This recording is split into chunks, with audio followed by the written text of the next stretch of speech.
আলহামদুলিল্লাহ আলহামদুলিল্লাহ ওয়াহদাহ ওয়াসসালাতু ওয়াসসালামু আলা মান লা নাবিয়্যা বা'দা। মুহতারাম সামিঈন, আশা করি আল্লাহ রাব্বুল আলামিনের ফজল ও করমে আপনারা সবাই ভালো আছেন। আমরা ইতিপূর্বে রমজানুল মুবারকের বিভিন্ন ফাজাইল এবং বিভিন্ন আদেশ নির্দেশ নিয়ে আলোচনা করেছি। রমজানের যে আনুষঙ্গিক বিষয় এগুলো নিয়ে আলোচনা করেছি।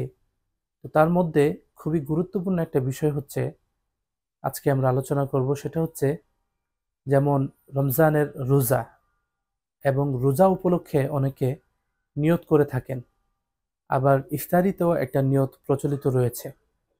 এটা হচ্ছে যেমন আমরা বলি নাওয়াইতু আন আসুম্মা গাদাম বা আল্লাহুম্মা ইফতারতু, এই টাইপের যেই দোয়াগুলো রয়েছে এগুলো হচ্ছে বেসিক, এটা উত্তম।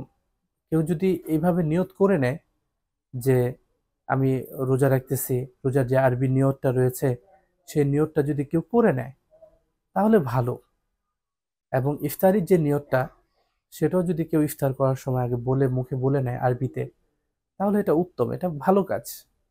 তবে এটা না করাতে রোজা এবং ইফতারের কোনো প্রকার ক্ষতি হবে না।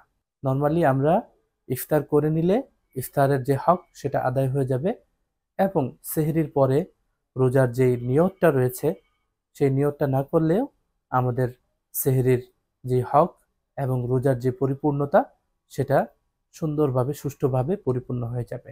আশা করি আপনারা সবাই বুঝতে পেরেছেন। আল্লাহ রাব্বুল আলামিন আমাদেরকে রমজানের পরিপূর্ণ হক আদায় করার তৌফিক দান করুক এবং বেশি বেশি আমল করার তৌফিক দান করুক, এর সাথে সাথে গুনাহ থেকে বিরত থাকার তৌফিক দান করুক।